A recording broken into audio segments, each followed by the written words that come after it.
Hello, let's look at fundamental theorem of calculus today. 6.4 is our section, and we are going to look at part 1 and part 2, mainly part 2 today. So quick review, I think you know these. They are good ones to go through. I have the answers showing there, so if you have a moment, you might want to just run through those briefly and see if you can do each of them. What I really like about this is the fact that they kind of mix things up with these signs and getting those order of the composite functions in the right area. So fundamental theorem of calculus in this calc book is the second one that we learned last year. So keep that in mind. So we learned this as the second fundamental theorem of calculus. And what you're seeing here is the derivative of the antiderivative. And we know that those end up being inverse functions and kind of negating each other. So the formula for calculating out the derivative of the antiderivative comes out as this function f evaluated at the upper bound g of x. So you can see how I've got it written in here, g of x. So f evaluated at g of x times g prime of x. And at the other bound is some number, and it can be any number that we want it to be. There are times where we may see an x down here or another function, maybe h of x, and we'll have to look at how to handle those particular cases. So it says every continuous function f is the derivative of some other function. Every continuous function has an antiderivative. The process of integration and differentiation are inverses of one another. So if you recall from last year, the derivative of the antiderivative made this a very simple task. I want to evaluate this function at the upper function. So this would just be at x in this case. And then I want to take it times the derivative of that upper function. So this is going to turn out to be 1 times sine of x, or just sine of x. Number 2, we have find the derivative of y equals. So that's another one where it's asking for the derivative of the antiderivative. And in this case, you'll notice that there always is a different variable than what they are putting, what variable they're using in the upper bound. So that's very common. That's the way it should be written. When I do the derivative of the antiderivative, I'm going to take my function, my f of x function, and evaluate it at g of x. My g of x is x squared. And then I'm going to take it times the derivative of g of x. What do you think is the number one thing people forget to do? They forget to take this derivative of that upper bound. So if you can capture that and learn that, you got this made. It's easy. So this becomes 2x sine of x squared.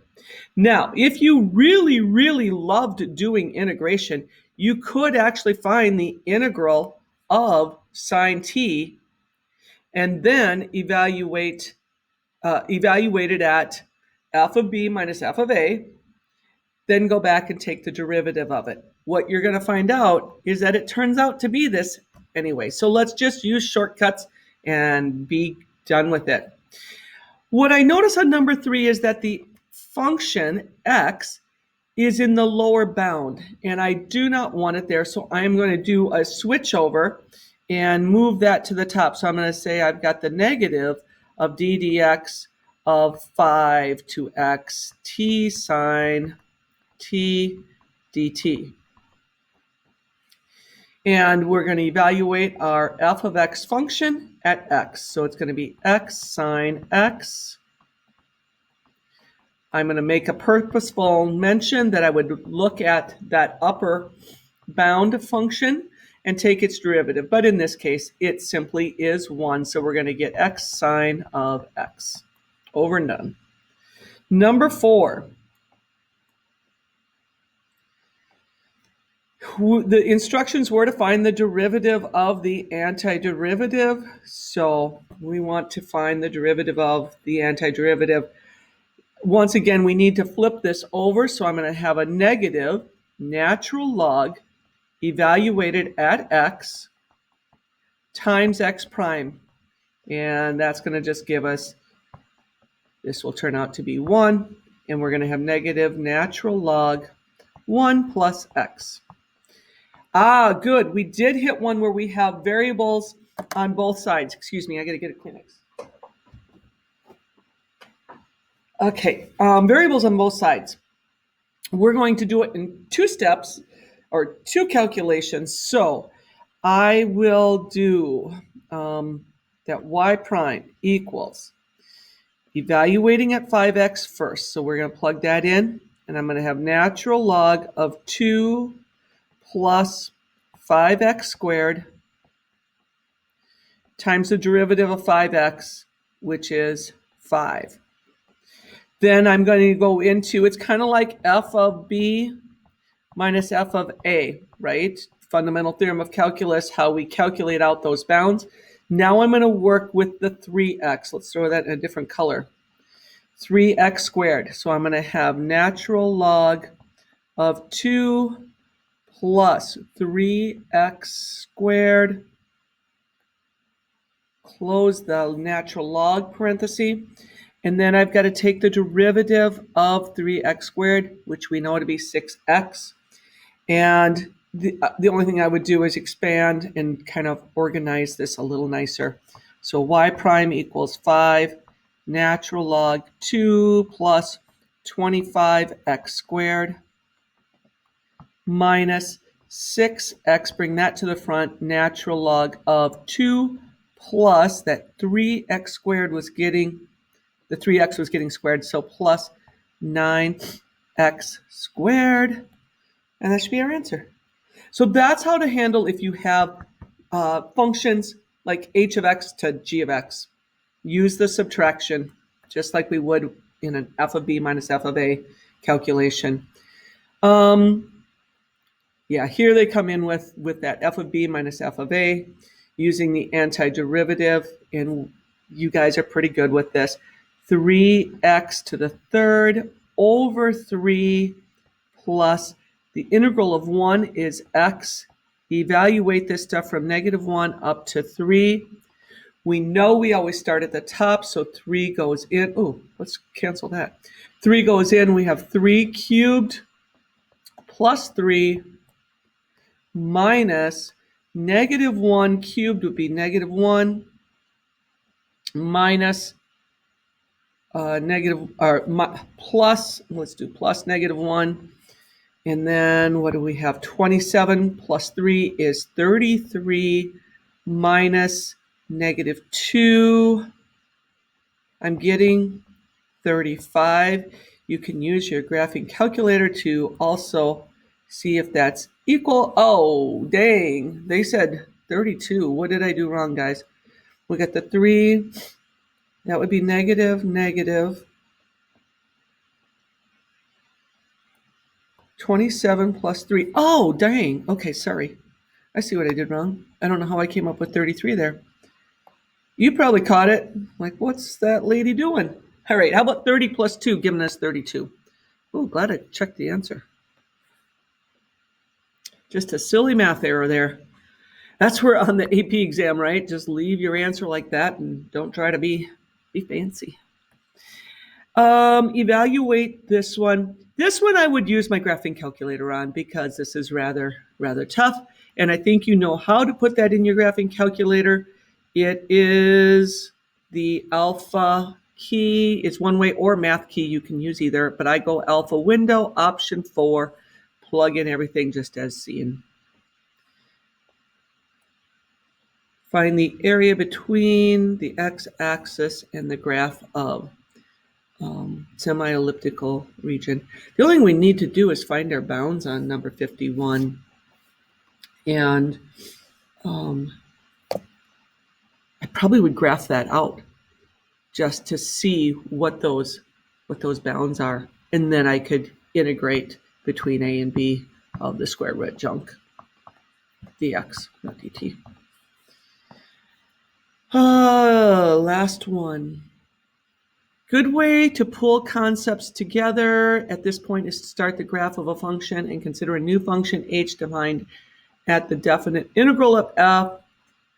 Fundamental theorem guarantees that h prime of x equals f of x, and so that the graph of f is also the graph of h prime. Therefore, we make conclusions about the behavior of h. Using the graph to analyze. So the graph of a continuous function on the domain 0 to 8 is shown. Let h be the function such that h of x is the antiderivative of 1 to x f of x dt. Find h of 1.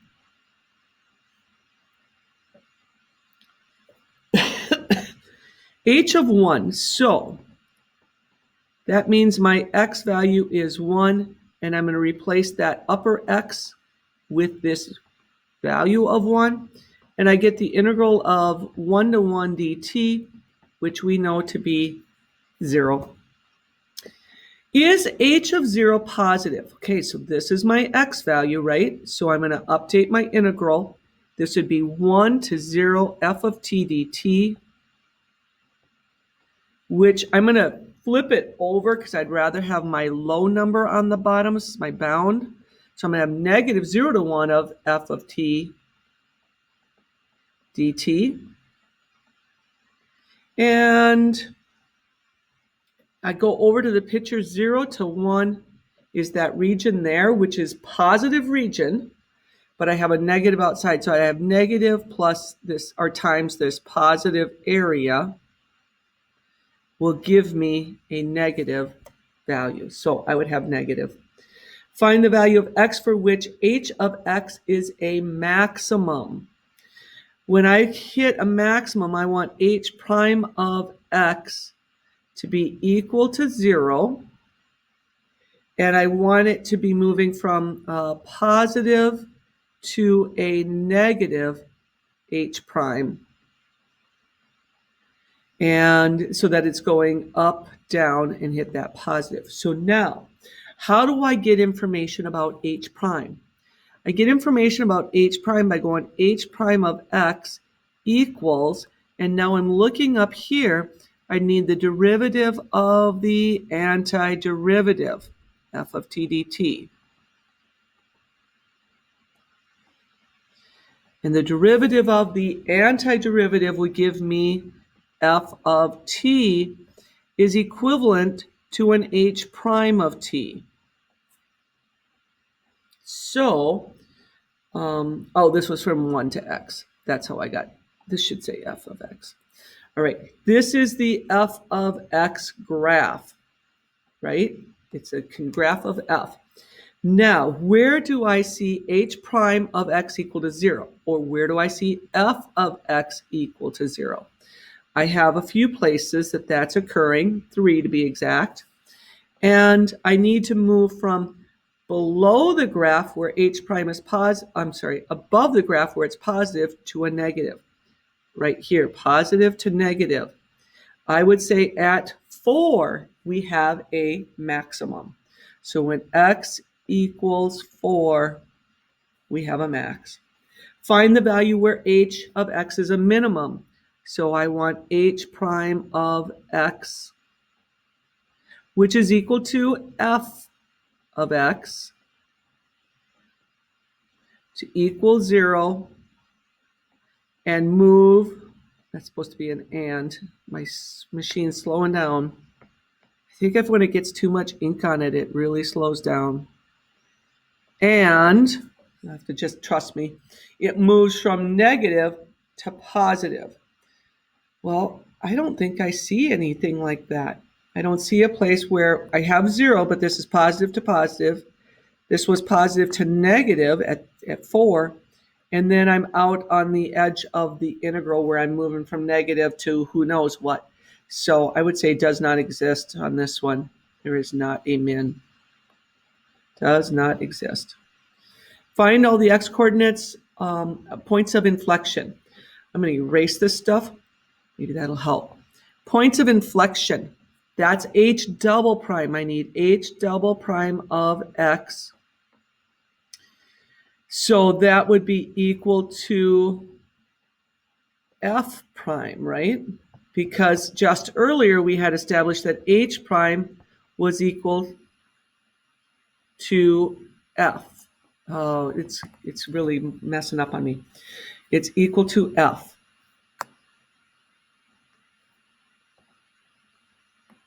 So now, if I want to get to a second derivative, let's apply a derivative to each of those, and we've got it. So we're looking at where this is equal to 0, and then I want sign changes. So I need f prime to be changing. So I'm looking at, to get this, I'm looking at the slope of f, or whether f changes from increasing to decreasing or decreasing to increasing. Decreasing to increasing, we would have a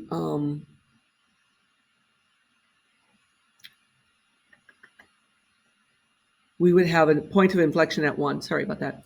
And then increasing f to decreasing f, I would have at 3. And decreasing to increasing f, I would have a point of inflection at 6. So I'm going to say 1, 3, 6. All of them, notice, is where f prime of x has a 0 slope. Different than where we looked at in part D, where f was equal to 0. That had to cross the x-axis, okay? So hopefully that makes sense. You know what? I think what I'm going to do is clear this ink, and I'm going to reveal the solutions. I'm going to try to. And if you need to pause to read that just a little bit easier. You know what, D, maybe I had D wrong, because I see the analysis shows that there's a minimum values occurs at the end point.